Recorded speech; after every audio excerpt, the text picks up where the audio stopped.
Welcome to Econ 102, where economist Noah Smith and I make sense of what's happening in the news, technology, business, and beyond through the lens of economics. Let's jump right in. Cool. So shall we get to our Q&A? Let's do it. Okay, great. So we got a question first from listener Yana, who's asking about the European elections. Basically, it seems like there's a surge in support for what most are calling the hard right, especially in places like Italy, Germany, and Austria. The Greens have lost seats. Macron's called a snap election. What's happening in Europe, and what does this say about America's future relationship with the continent and the bloc? Well, so I'm not a European expert. I don't pay nearly as much attention to Europe as I do to Asia. But basically, from what I've seen, I looked up a whole bunch of polls, and I wrote about this yesterday in my roundup.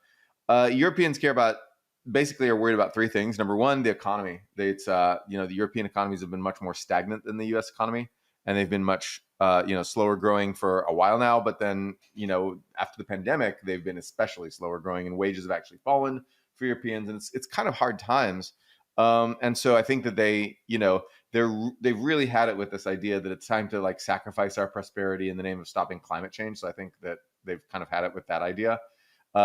Europe has been degrowing. Degrowth has sort of taken over Europe by accident, by default. And I think that Europeans are not especially happy about that. So I think that's one thing. Number two on their concern list is immigration. Europe has taken a lot of immigrants, mostly from the Middle East and North Africa, because that's where it's close to Europe. So, that's like when the U.S. takes people from like Mexico and Cuba and whatnot, that's Europe taking immigrants from the Middle East and North Africa, because that's what's right there. So they bring in a bunch of laborers from there. And so, some of these people, some immigrants behaved really well, in general, and some did not. And so then there's been a surge in crime and other stuff that Europeans don't like, and they don't really know how to deal with that. And so, they don't like that. They're very mad about that. Also, Europe has just a much more rigid employment model. So you can't really fire people as easily in Europe. So especially in France and Germany, it's very hard to fire people. So companies are wary about hiring people. And if you're wary about hiring people, you're going to be probably more wary about hiring an unknown quantity like an immigrant or a kid of an immigrant. And so they discriminate. And so then the immigrants and immigrants' kids can't find jobs as easily as the native-born people. So they end up getting mad, resenting the system, and doing bad stuff. And so I think that's a rigidity. Also, European countries have always defined themselves ethnically, right? So France for the French, Germany for the Germans. And I mean, that's not always true in the whole history of Europe, but it's true as long as these countries have been actual countries, right? That's what defined European countries in kind of the early modern period. I would say certainly the 1800s is, and it's like, go away, outsiders. And so that's European countries. We would call this xenophobia, right? Or we might even call it racism, although it's not race as we'd recognize it in America. But certainly Europe is much more about ethnically self-defined. European countries ethnically self-define who's a real Frenchman, more than Americans define who's a real American by race or ethnicity. And so so I think that's a big problem. Well, that's a problem for immigration. That makes it harder to take lots of immigrants. And I think also, yeah. So I think those are probably the main issues with immigration. And then I think number three on the worry list is Russia. I think Europeans are starting to wake up to the fact that Russia poses a threat not just to Ukraine, but to the entire rest of the quote unquote continent or region, as I like to say, because it's really just it's a subcontinent. But yes, right.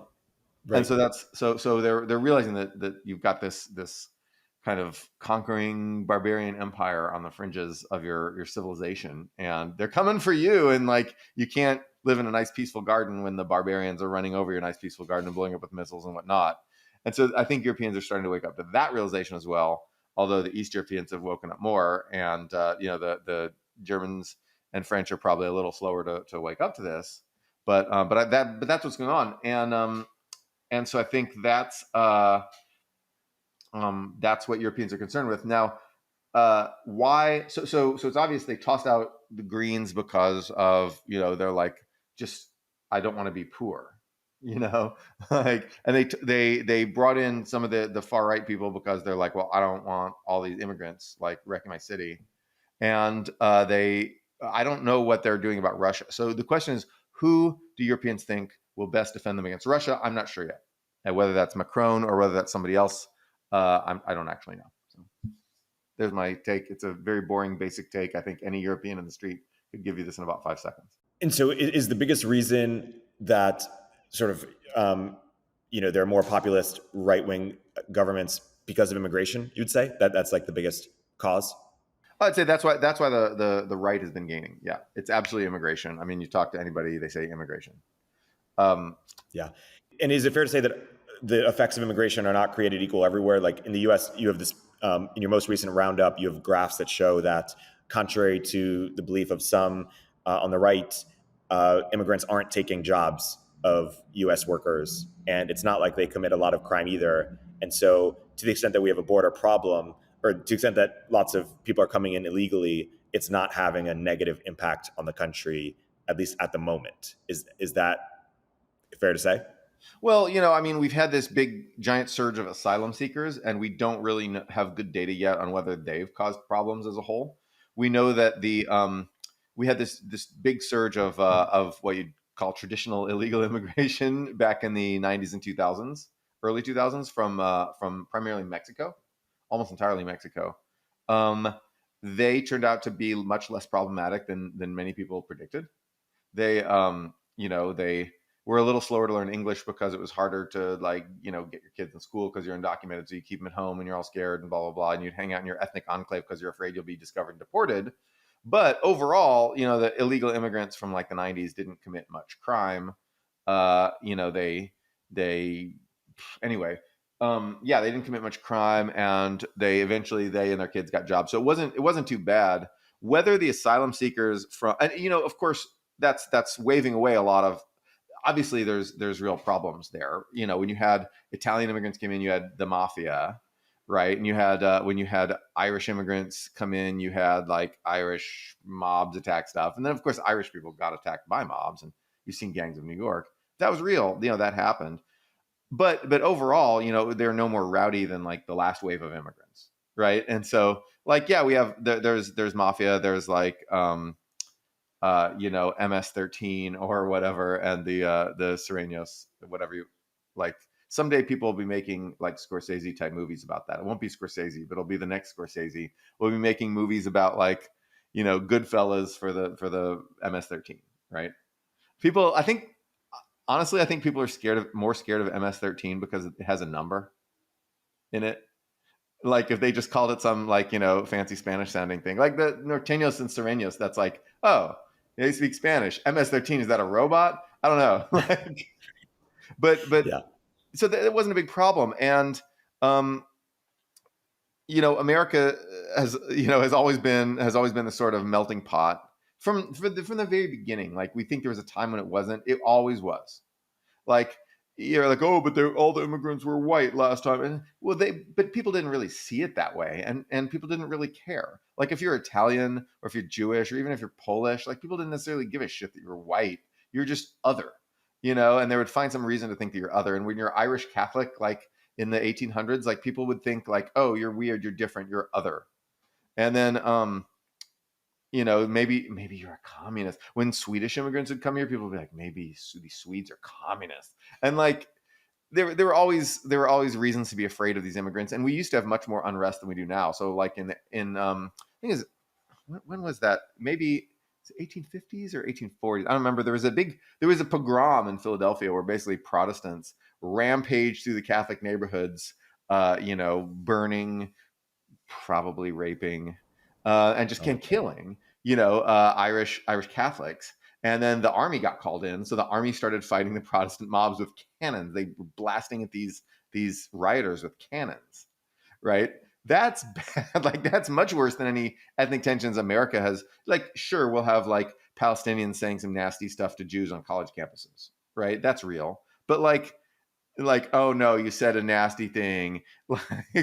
But in 1840s, people went hard. They're like, "Oh, you're all white, you're all Christian. Why are you attacking each other?" But then they were like, "Kill, rape, murder, death." Like, being a rich country makes it more peaceful. And America, we have a lot of space to spread out. You can go live in your suburban house, and you can, like you can do whatever. And if you, and so like America's really good at this, and Europeans are not. They're not, and Japan is not either. So Japan is now taking large amounts of immigration. They're going to have problems, just like the Europeans. Um, I think it remains to be seen whether that problem will come from the small amount of Muslim immigration Japan is getting, or from the very large amount of Southeast Asian immigration they're getting.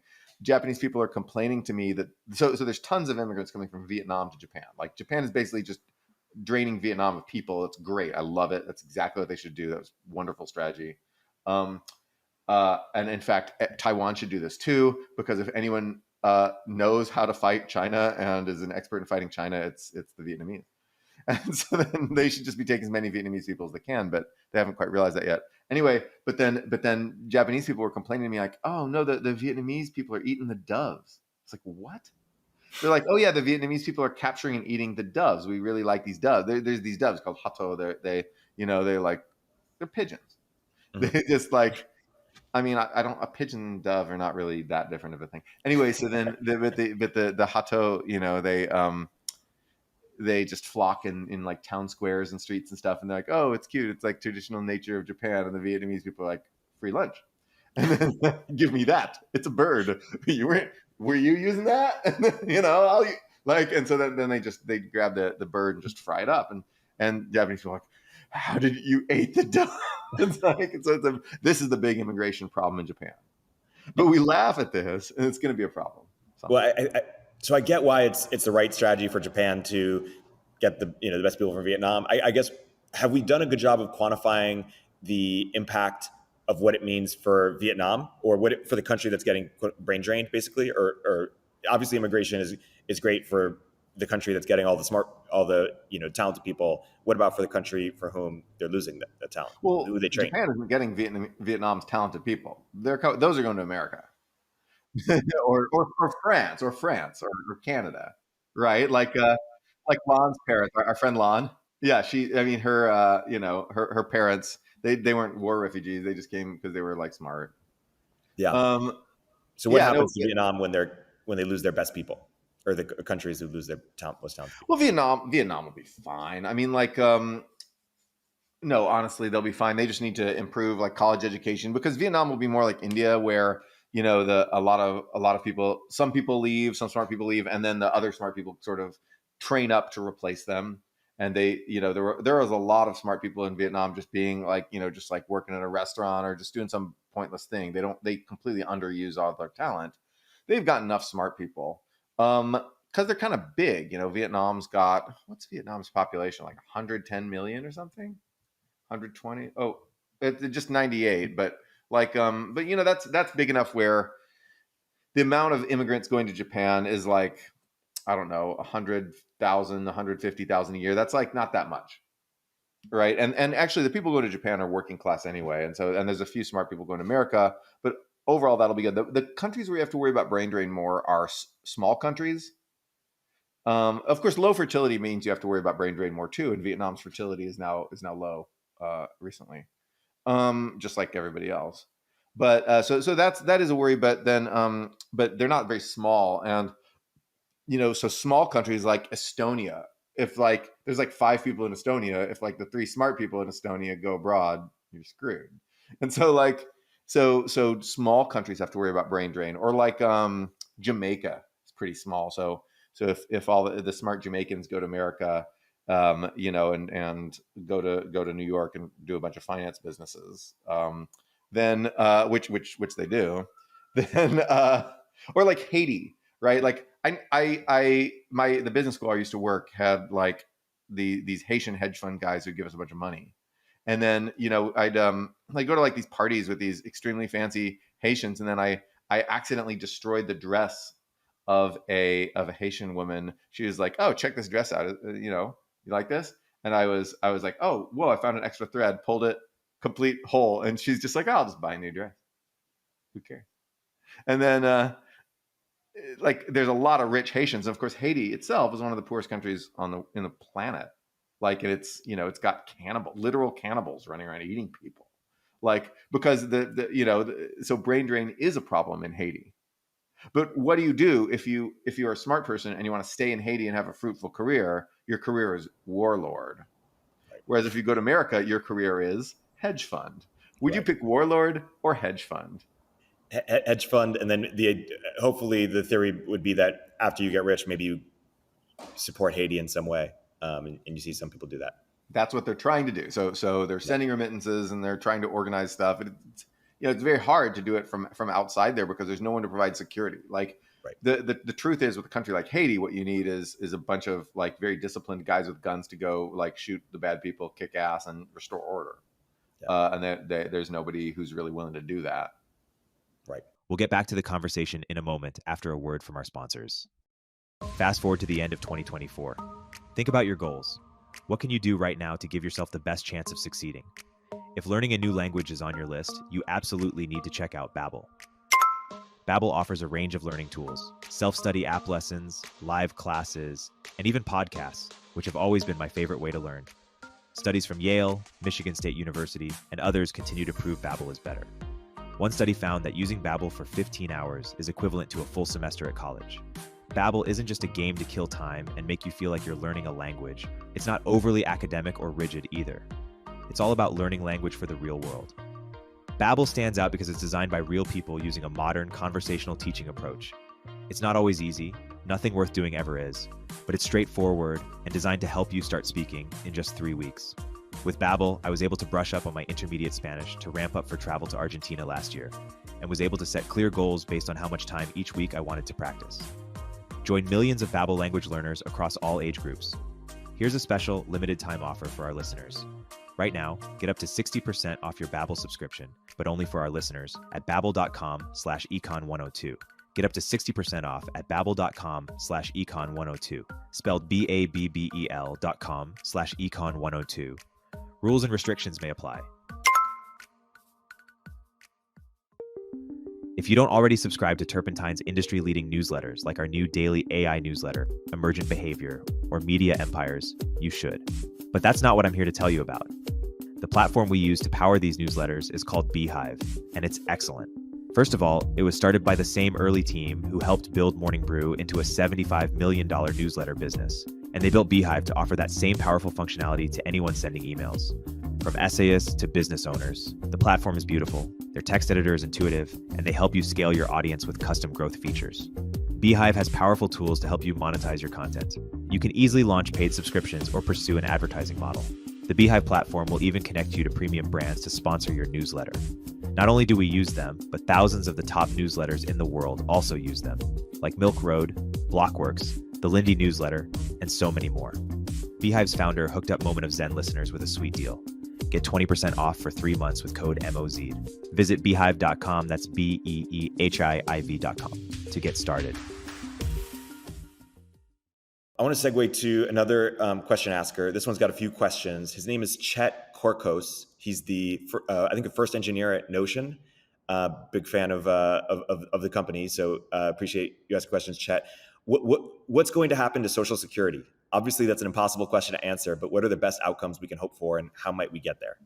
So Social Security, there's actually a really cool paper by Paul Samuelson about whether Social Security is efficient or not. And the idea is when population growth goes down, Social Security becomes less efficient because you don't have as many young people to pay the old people.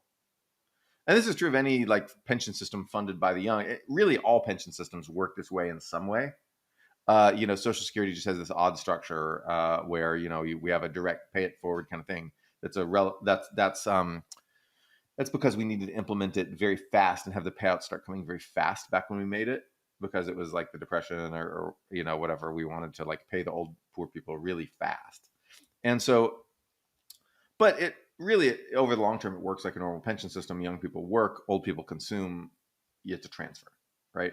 And so when you get fewer young people, this transfer becomes much less efficient. So you have to, basically you cut benefits. So Social Security benefits will be cut and the retirement age will be raised. So, the retirement age, when they started Social Security, the retirement age was like, you've got 6 years to live. like you're almost right. But then now, it's like Social Security age is like you've got 20 years to live, because the life expectancy in this country is not actually what it is on paper. That's life expectancy at birth, which counts like all the people who like die of drug overdoses in their 40s or get like shot in their teens because they joined a gang. But then once you make it to old age, our life expectancy is similar to that of other rich countries. You will probably live into your 80s. That's like standard. But then you retire when you're 65 or take even earlier retirement, and then you get Social Security at 65. Then you collect it till you're 85. That's a lot of years of Social Security. And then meanwhile, you have fewer young people than you ever had before. So that's why the system's not sustainable as advertised. So what happened is benefits will be cut and the retirement age will be raised. There's one other thing they can do, which is they can make it more redistributive. So currently Social Security has the structure where like you pay based on your income, you pay payroll taxes, and then you get out money based on your income. But this isn't capped. So we're going to keep the benefits capped, but if we don't cap the taxes, then we've got a redistribution system. So among old people. So if we raise payroll taxes for the rich, right, and we say it's basically, if we turn it from a capped tax into basically a flat tax, right, where like your 12% or whatever you're paying, you pay that all the way up the income scale. We only get benefits up to a certain amount. The benefits are capped and the tax is flat, right? If we do that, then we can redistribute money from rich people to old people, and we can do that, and that's redistributive taxation. Of course, that's what all the progressives would like to do, but it's far more likely that we will simply cut benefits and raise the retirement age. And to be fair, everyone has been saying this is going to happen to Social Security since I was a kid. Like everyone's going to say, I don't think I'm going to get my Social Security benefits. Well, you are. You're just going to get a little less than the boomers got. So that's what's going to happen. Awesome. Moving down, how are the banks going to get bailed out? My understanding is that the banks might be mark to market insolvent because they're holding long-term treasury bills at low interest rates, which are worth very little value now that interest rates have gone up. We saw this crumble Silicon Valley Bank. What's going to happen with the rest of the banks? How are they going to get bailed out of this situation?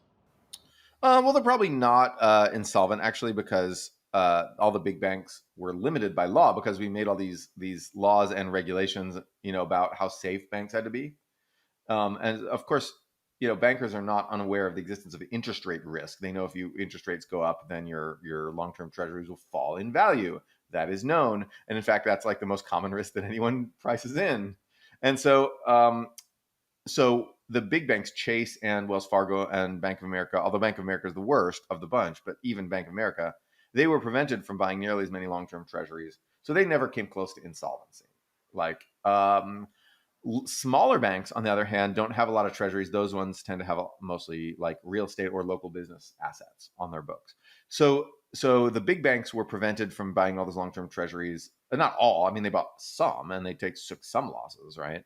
But then the big banks were prevented by regulation from being unsafe in exactly that way. So the system worked, and when the system works, you never talk about it, and you never say, "Thank you, system, you worked. That's great. Aren't you good? Our system works." You're like, "Let me find something else to complain about," because you don't notice the successes, because the successes are quiet, and and the failures are trumpeted to high heaven, and so people think everything's always failing all the time because they love reading negative news. But the Dodd-Frank, but especially the Babbel rules, and then just sort of regulatory action, and then kind of big bank risk aversion too, the systemically important financial institution regulation, all this shit that we put in after the Great Recession, after the financial crisis of 2008, all this stuff, but they worked. The big banks are fine. The small banks are fine too, because the small banks don't. You're a small community bank. You're not sitting around buying treasury bonds. That's not your business model. All right. It's the medium-sized banks that are in trouble. It's the Silicon Valley bank-sized banks, because they were never considered. They were considered systemically important, but then they stopped being considered that because we raised the bar and we were like, okay, only really big banks will be regulated. These medium banks, y'all act like a small bank. Go do whatever you want. That's why the 5 banks that failed in that little banking crisis, tiny banking crisis that we had, that we squashed really quick. That's why those were all medium-sized banks, right? Those were all, they're like a tenth the size of like a big bank, or maybe the biggest one's like a fifth the size of a big bank. But so that's not nothing, right? And it could cause problems in the economy. but it's not, those aren't the big banks. And so those banks, there's probably still a few banks out there who are insolvent, but they're liquid, right? They can get cash because it's known that the government will sort of backstop their deposits in another banking crisis.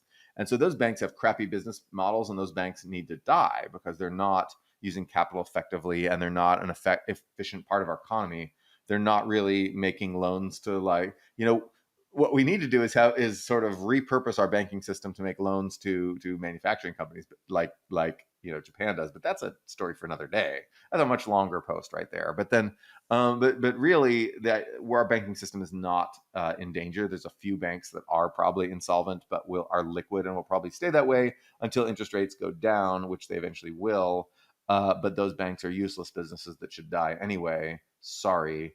And but there's fewer of them than there used to be. There's 5 fewer. So then we've got the bigs, right? The JP Morgan, just Bank of America, Wells Fargo, Citibank. We've got these, and then we've got some medium ones like Goldman Sachs and whatever. The medium-sized banks that we should probably be worried. I don't know, like Capital One, has like 478 billion in assets, and like Bank of Mellon in New York, maybe, or BMO Bank. There's like Citizens Bank.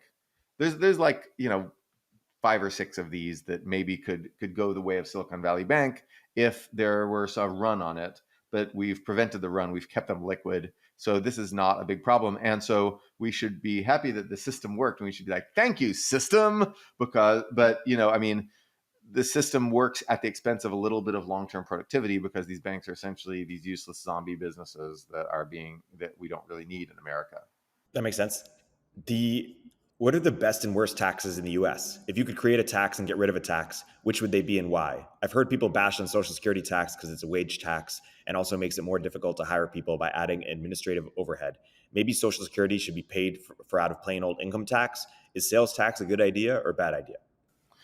Well, okay, so first let me answer the question directly. The tax that I would add is a VAT, value added tax, because a couple of reasons. Number one, it's very efficient. Number two, a value added tax, you can it's not very distortionary. It's pretty efficient. Number two, it allows you to collect better data on supply chains, and what America needs right now is data on supply chains. And VAT, you have to say, like, okay, how much stuff did you buy to fuel your business, and how much stuff do you sell? So it gets you better data, and it's a efficient tax that you can do. So VAT is something that I would add. Most advanced countries use VAT, and so a VAT can. And then what tax would I get rid of? Social Security tax is fine, because if we fund Social Security tax out of general revenue, it'll just get raided, and then nobody will have Social Security. Then that's the end of that. So every time you try to do that, people will just get up in arms. But what is a tax that I would completely eliminate? I'm not sure that I would eliminate any tax. So state income tax. I'd get rid of all state income taxes and have states funded by property taxes. So I basically love paying taxes I love paying income taxes to the federal government. I love it.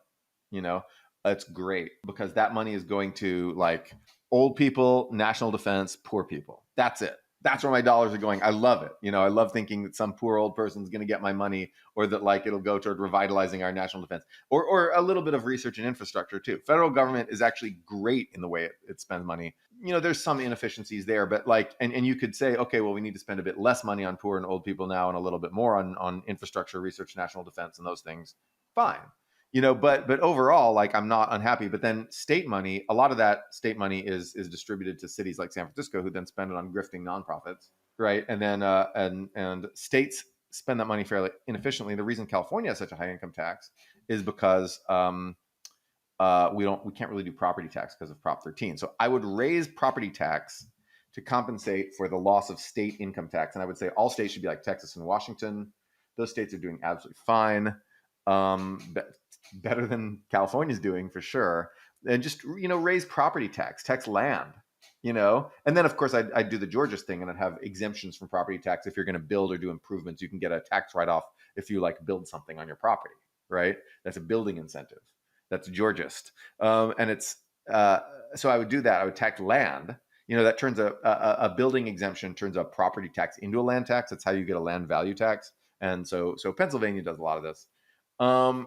so I do that, and then just eliminate all state income taxes, and then we wouldn't have to have like the SALT tax, right? We wouldn't have to have this fight over like whether or not rich people in blue states should get to keep more of their tax money and stuff. It's weird, it's dumb. Just destroy all state income taxes and replace with property tax, and then VAT could partially replace. It could replace part of corporate tax or personal income tax. We could replace some piece of that with the VAT. So I'm not sure that I'd eliminate any tax at the federal level, but I would eliminate state income taxes and replace them with property taxes and sales taxes. Okay, you can have sales taxes. Anyway, Texas does it the right way. Washington State does it the right way. Do you think Social Security should be means tested? Well, that was the thing I talked about, being a redistribution, making it more redistributive. Yeah. I think, I don't think Social Security benefits should be means tested at all. No, absolutely not. The question is whether or not we should remove the cap on the payroll tax and tax income higher up the scale. The answer is yes, but really that's just the same as raising top level income taxes, but that's fine. We need to do that, right? We are entering an age of austerity when we're going to need to raise taxes, and we're going to need to raise taxes on people who have the ability to pay taxes. I am in favor of raising taxes, on the middle class, although it's politically unpopular, but I think that the middle class can't pay that much. So I'm in favor of raising taxes on the middle class by a symbolic small level, that basically makes everyone realize we're all in this together and gives everyone sort of a stake in the system and makes them pay attention to how the money is used for political economic purposes. For actual revenue purposes, we're going to have to raise taxes on the rich. Like, that's who has the money. If you need to get the money, you've got to go for who has the money. And the rich people got the money. So rich people have been made extraordinarily rich by the American system. And if they were to live under a Chinese-dominated system, they would not be allowed to make all that money. And so we should have a compromise where our government spends more on national defense and we raise taxes from rich people to do it, because guess whose money is getting defended? How can the government spend money more responsibly on infrastructure? I don't know a lot about the CHIPS Act, but you seem very bullish on it. But all I hear is how the government has been doing a horrible job wasting money. SF spent $346 million adding a bus lane to Polk Street, costing $110,000 per meter. The NASA Artemis program is a joke of a money pit. The California high-speed train, ... What makes you think Intel isn't going to squander all this money? Intel has been slowly dying for a decade now. Right. Okay. So here's the first of all, the idea that government wastes money is like saying people waste money, which sometimes they do and sometimes they don't. Right. Like, I'm sure you know a person who's wasted money. So suppose you write a person a check for $100,000, right? There's some people who will stick that money in the bank.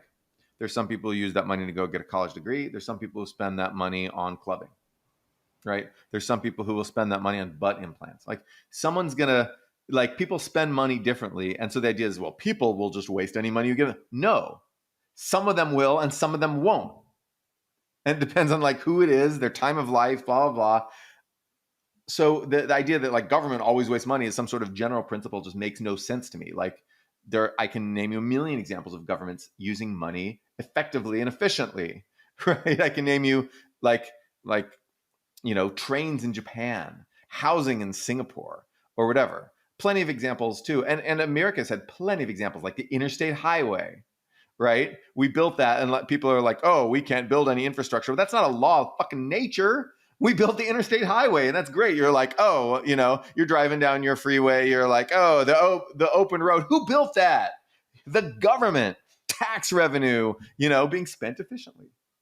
That's what did that. Okay. Or like, various science projects. You're like, wow, I'm sure glad that I have this awesome cell phone. Well, DARPA researched a lot of the shit in your cell phone. Or like, wow, I have cancer. That sucks. Wow, I'll get a cool new immunotherapy treatment. Who funded that research? The NIH. You're like, government can never spend money effectively, you say, as your life is saved by this government-funded cancer treatment.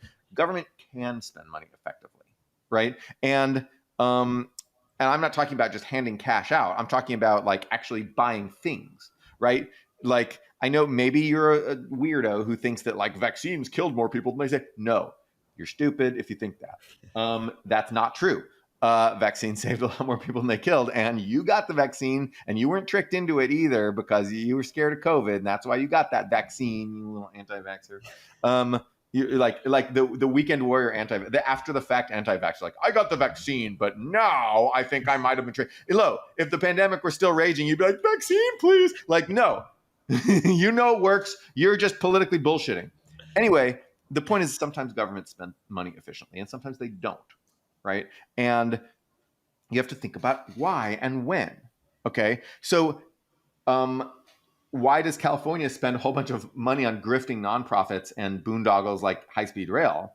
Well, it's because the consultants who actually, get the money for not building rail, and the nonprofits who, claim they'll provide city services and then don't, are politically well connected. It's called corruption.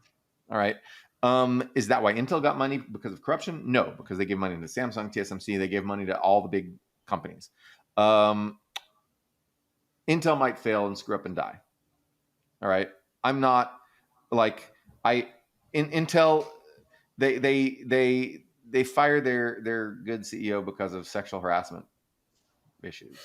They shouldn't have done that. We fired a lot of good people because of sexual harassment issues, and we shouldn't have probably done that as much. But so Intel has been in trouble for a while, making bad corporate decisions for a while, and they may suck, they may die. But we're sort of diversified because we gave money to Intel, TSMC, Samsung, and Micron and all these other companies. We gave all these companies money, and some of these are going to probably use it pretty well, right? And we'll see who uses it well and who doesn't use it well, and we'll cut off the people who didn't use it well. And that's the price you pay with this type of industrial policy. They will compete with each other. We gave money to competing companies that will compete with each other. Some of those have to lose that competition, right? We're not going to get expanded demand paying for all of that. I mean, maybe we will with AI, right? Like maybe AI will expand demand so much that they'll all win. So note, by the way, if you really believe in, that AI is going to create this insatiable, giant, never-ending demand for chips, then even the companies that come in second or third in that competition are going to do okay, right? Intel's going to do okay, probably. And so, like, that if chip makers are just gonna in general, the sector is gonna win, even if Intel's not the best. So that's one issue right there. If you're a huge AI bull, data center bull, then you got to think, well, Intel's going to get a piece of that. It's not all just going to be TSMC, especially because TSMC has gotten too big for its britches and made some mistakes. But that's a topic for another day. Will Intel sort of wither in the long run, like GM and Ford have sort of like they've limped along for decades, but then they're just like, and they still sell a lot of cars. They're still big, right? They still make some profit, but they're like not as big or great as they used to be. Or will Intel have a turnaround, blah blah, like I don't know, Microsoft did, or some companies have like a turnaround. I don't know. But also the CHIPS Act has money for like startups. So it turns out that when America sort of resurges in the tech industry, in the chip industry, we tend to do it with new entrants. So when our memory companies were getting slaughtered, like Micron has done okay in memory, right? They're fine. Micron's fine. I think Intel will probably be like that. They're still doing all right. Or GM. I think it might be more like GM. There's a value to having that company because when the balloon goes up and we fight China and Taiwan's blockades, we can't get the fabs from Taiwan, can't get the chips from the fabs in Taiwan. Well, then you want some domestic chip making capability, even if it's not the best, right? You want some of that shit. So Intel can do that. So it's worth preserving for that reason. But even if they don't like surpass TSMC, right, competitively.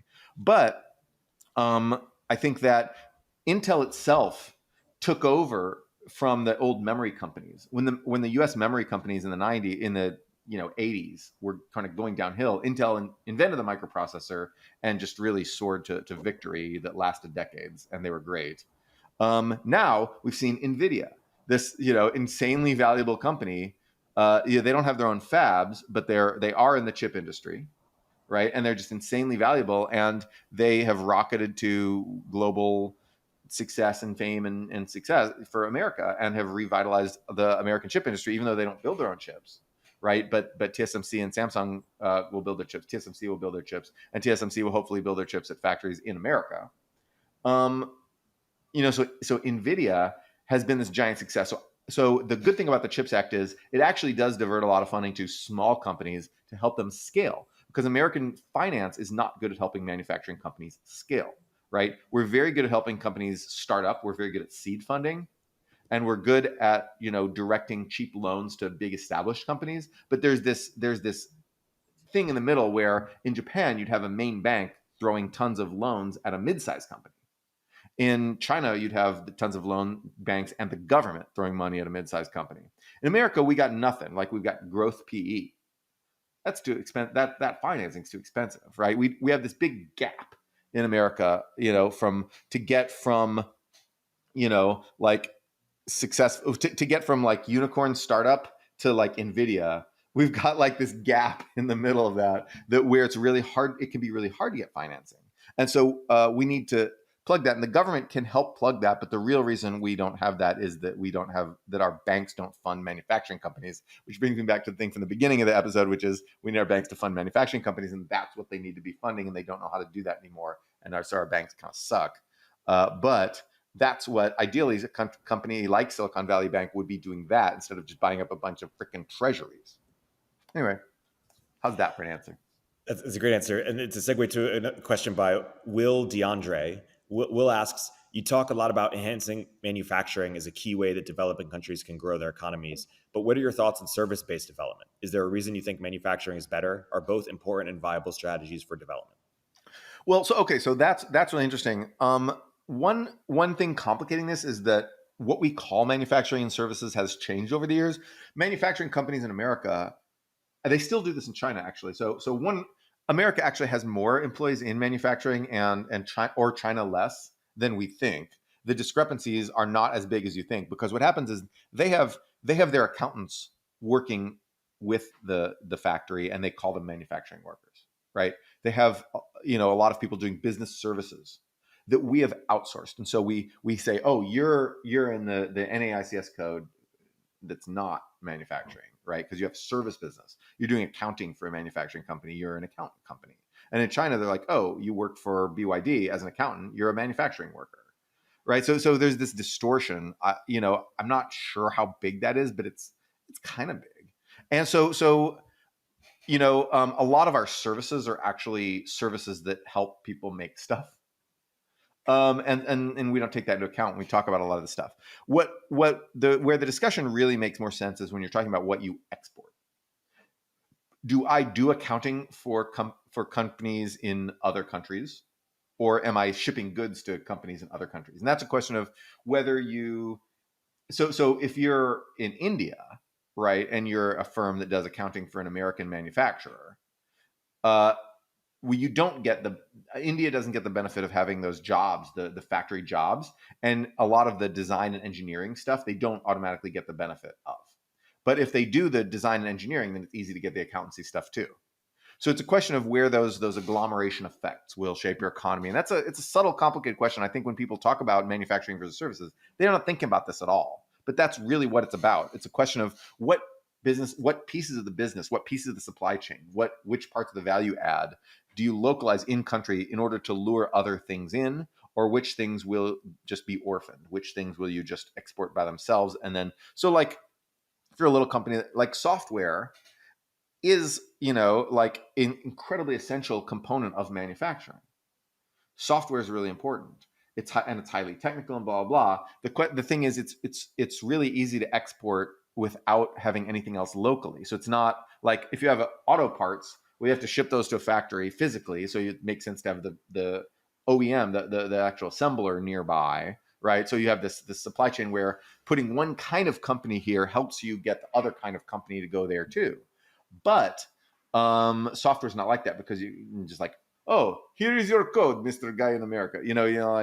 Like if you're the guy in Romania or whatever. That's not a good Romanian accent. I can't do a Romanian accent. Who can? I don't know. Romania needs to get some international brands, some international entertainment industry, so we can all do really good Romanian accents. Yes. And so, yeah. And so, what am I saying? Basically, it's a question of agglomeration effect. So it's a very subtle, complicated question. And it's a question of, does having software in your company, in your country, lure other kinds of businesses in? And I'd say that there's a lot of evidence that it does not. Software is easy to export. You can export software all day, and you can make export revenue, and you can spend that export revenue locally, and you can get a nice, like local multiplier. So it's good. That's great, right? The question is, do you get that agglomeration multiplier where instead of, so right now we have a model where a computer programmer in like America, software engineer in America, ships some stuff to Japan or whatever, right? And then they get paid, and then they spend their money on pizza. So we've got like computer programmers and pizza cooks. Well, that's great. That's a local multiplier. You're spreading it locally to local services. But is that luring in other kinds of productive businesses that then can do their own export and kind of snowballs, right? Probably software is worse for that. We don't have a good idea of what's really the best for that. We don't have a great idea of what you should put in country, and everybody's scrambling in the world is scrambling to try to figure that out. Is it the fabs? Is it the engineering design centers? What is the key piece of the supply chain that you want to have in country in order to lure the other stuff in country too? And no one really knows the answer to that question. And so I would say that, and this is also the question for countries like India, like what do you put in country versus what do you put outside of the country? And it's a big question for industrial policy. And China's answer to this, China answered this by saying, okay, first we're going to put the low value assembly in country, then we're going to just move up the component value chain. And this is what Korea did before them. But more importantly, that's what Taiwan had done before them. And China copied Taiwan because they speak Chinese too. And they're the people who invested in all the Chinese manufacturing companies that are now going to build the army that goes and kicks their ass. I never thought the leopards would eat my face. Yes, to reference a great tweet. Yes, but the okay, I want to go on a rant about how specifically the Republic of China people, the KMT people who who first lost China and then fled to Taiwan, and then actually built up some good institutions in Taiwan, and then proceeded to sell their entire souls to China, mortgage everything they had to China. This is consistently like one of the most unwise groups of people on the planet. I don't want to say they're idiots because they're some of the smartest, IQ-wise, they're some of the smartest people on the planet. But they really are the proverbial capitalists who sell you the rope to hang, that used to hang them.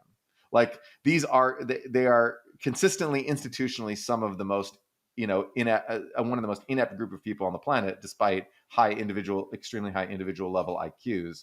And this is a problem. And everyone in Taiwan knows this. And they run the entire Taiwanese military. But notice that Taiwan, having TSMC, isn't luring other things to Taiwan. You say, "Oh, TSMC, it's so great. You manufacture all the chips. You make all the chips." Well, the equipment makers are not in Taiwan, and they're in the Netherlands and to some degree Japan, right, or some degree America, but now mostly the Netherlands, and or the component makers, they're in Japan. Right? Or the software makers there in America. None of it went to Taiwan. Taiwan does great doing this one thing, right? And then and they do a ton of it, right? They're very, very good machinists. I like to say that TSMC are the world's best machinists. And of course, Taiwan has a whole bunch of other like fab companies like TSMC that are just not nearly as good as TSMC because all the best people go to work for TSMC. That's it. It's just like talent allocation. And they're really good machinists. They take these machines. ASML ships the machines on a whole bunch of jet planes and then assembles the world's most complex machine. And then like all these genius physicists from Taiwan spend their whole life running this machine to make chips a little better and getting paid the amazingly high salary of like $150K a year. Oh my God, I get $150K a year. I'm rich.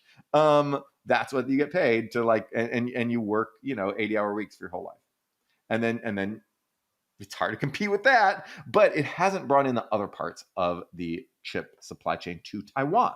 When Japan made chips back in memory chips back in the 80s, when Korea made memory chips, they actually brought a decent amount of the supply chain to, especially Japan. So that's why Japan has all these great component makers. They're great at making like photoresist. They're great at making, like photolithography things. They're good at this. They may in the end generate a rival to ASML. In Japan, Taiwan has no hope of that. Taiwan only does this one thing. It does all of it. It does a lot of it, but it hasn't necessarily created agglomeration effects for Taiwan as much as you'd like. So the question of what do you do, manufacturing or services, is not clear, and it's not even clear what kind of manufacturing you do. What we do kind of know is that countries that have very complex economies, countries that have a lot of good services and a lot of good manufacturing, those are the richest countries. And that's what we want to do. So the answer of what should you do as a country is everything. Yeah, that makes sense. That's a segue to another listener's question. His name is Kazuma Makihara. Makihara And Kazuma-san. yes, and Kazuma asks, he says, Noah, you talk a lot about how like-minded countries need to come together to combat China, specifically focusing on other countries in Asia. At the same time, certain key East Asian relations, notably Japan and Korea, continue to face difficult historical hurdles in normalizing. What's the best way forward to bring these countries together? Is the business community, U.S. intervention? Will it occur naturally due to China's existential threat? Is it the older generation dying out? What needs to happen? All right. So the answer is that it's the older generation dying out, and it's already happened.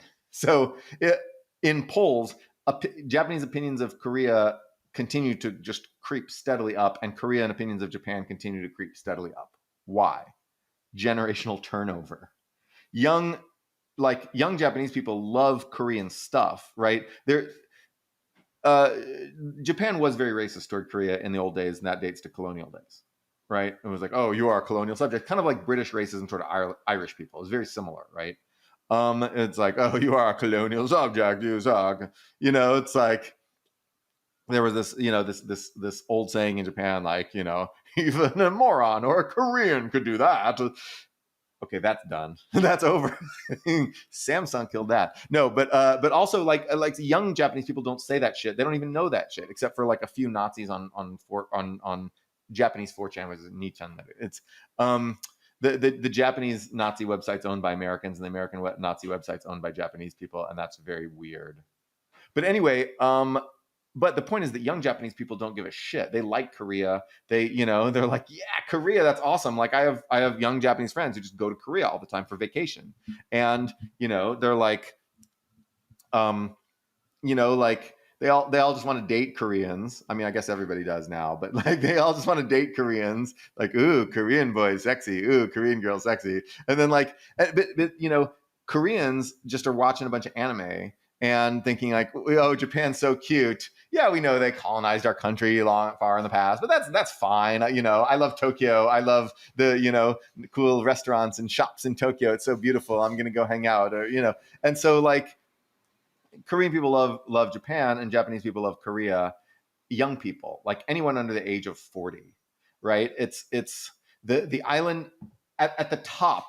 The diplomacy has been very good. They papered over the comfort women thing, and they just totally dropped the territorial dispute over the Dokdo Islands, right? Korea owns like a couple little insignificant islands that Japan claims, but then they sort of papered over that, and there were these like old, really elderly Japanese nationalistic guys who'd sail boats out there and be like, "It's Takeshima Islands, motherfucker!" Ah! And then like no, and then the government was like, "Okay, shut up. You're hurting international diplomacy. Shut the fuck up." And so that's what they did. I'm embellishing, like, but they did suppress that. And so the government at the top, the threat of China has forced the Korean and Japanese governments to paper over all these historical problems. Meanwhile, the young people just do not give a shit, and generational turnover is solving that problem slowly, even as the threat of China has caused the leadership to not exacerbate this problem. So it's like night and day. 10 years ago, there were like these racist. Oh, so there was this racist group in Japan called the Zaitokukai who was active about 10 years ago. They were just like marching in the streets of Shinokubo, which is like this like ethnically Korean neighborhood in Tokyo, with signs. American racists will have signs that say, "You will not replace us," or other like sort of, I don't even know what you're talking about, like replace you. But then they would just have signs that say, "Kill Koreans, Koreans die," and and they would march through ethnically Korean neighborhoods in Tokyo and whatever, and then.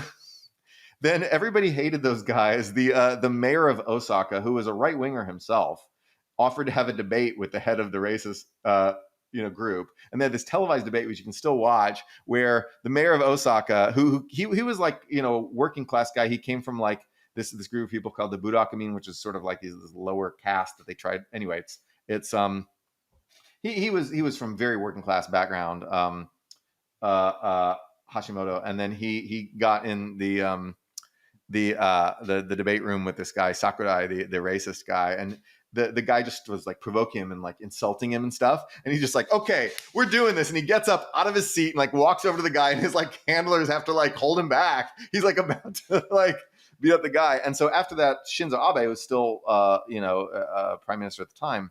He's like, okay, you know what, we've had it with these racist guys, you're hurting international relations, and he just threw the guy in jail. They just took the head of the racist thing, because in Japan, rule of law is a little bit weaker in Japan, whereas the point, if you piss off the people in charge, you still just go to jail for that. Like, they will find a thing that you did wrong. Oh, you cheated on your taxes by 5 yen. Oh, well, you're in jail now. And then like, first we're going to throw you for 23 days in a cell and have the police like rough you up a little bit, and then you're in jail. And like, you still want to be a racist activist? How about now? And so then so they did that. And then that guy's life was totally ruined, as he deserved to have his life ruined. He's a dick. So in America, like some punk kid, if you're a Nazi, some punk kid will come up and punch you on the street. In Japan, the government will come up and punch you on the street. And so they did that. And then like that whole organization just disappeared.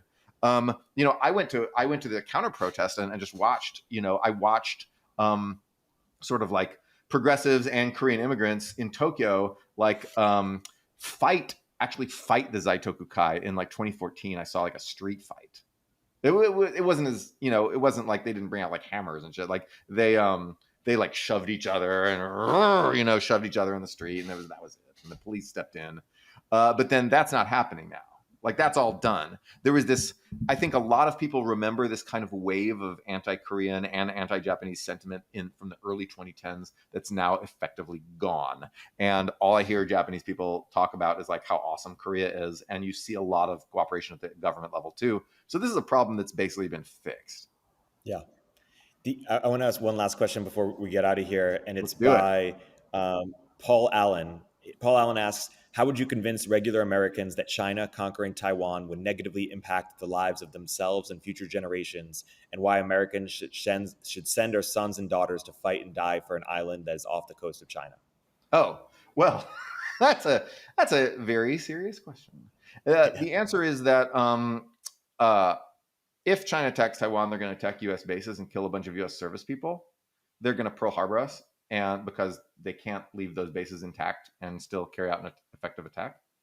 So, good luck telling the American people that we should just accept the deaths of thousands of Americans as like, let's take our lumps and leave, and let's just walk away because we don't want to go to war. Good luck with that. Okay.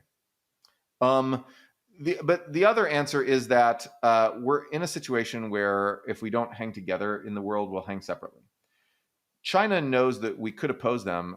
And even if we choose not to oppose them now, we could choose to oppose them later.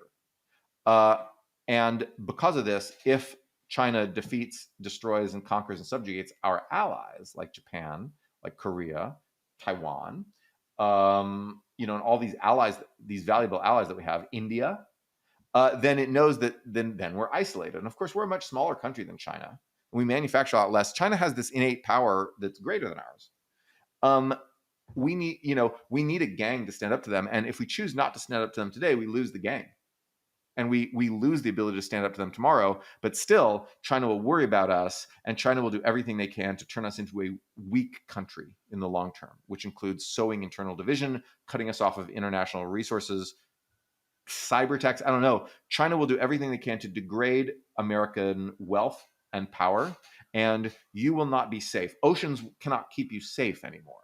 Like, that's not how things work anymore. Ocean is not a barrier to cyber stuff. They're not a barrier. It never was a barrier to like resource cutoffs, right? That was always a thing you could do hundreds of years ago. Like, you can cut off resources. You can do cyber stuff. You can like try to sow division. Like, whatever you sit around, whatever group of Americans you sit around being afraid of. If you sit around thinking like woke stuff is taking over, China will promote woke stuff. If you sit around thinking, oh, the leftists and the Palestine protests, China will promote that. If you sit around worrying about MAGA, oh no, it's these MAGA guys taking over our country, China will promote that. Whatever chaos agents, because they learned from the Russians, and the Russians were good teachers. They know how to do this. And so And so China will keep doing that. And whatever group of Americans you hate and you worry about taking over in America, China will promote that, whether it's on the right or the left. They'll do both at once because that's what Russia does. And you will then live the entire rest of your life under pressure from China to make you weak and you poor personally, and you and your family. That's what they will do unless we can preserve our gang and strengthen our gang, because they're so freaking big that a gang is the only way that we can stand up to them. This isn't true of Russia, right? Like Europe can stand up against Russia on its own. So this isn't an argument for us fighting Russia, because Russia just doesn't have that power. Russia's got 140 million people, and they're not amazing at manufacturing, and they're not great technologically. And there's this big thing called Europe there, which actually has the ability to fight Russia and defeat them easily. Not easily. I mean, Russia fights hard, but like if Germany, France, Britain, and like Poland and Ukraine all unite, like Russia's fucked. Like they can't. So with Russia, it's really a question of like, why should we be the ones doing this? But and I think that Europe now realizes this, and Europe realizes that we can't protect them from Russia and protect Asia from China at the same time. And so we're not going to, because we can't, even if we'd like to.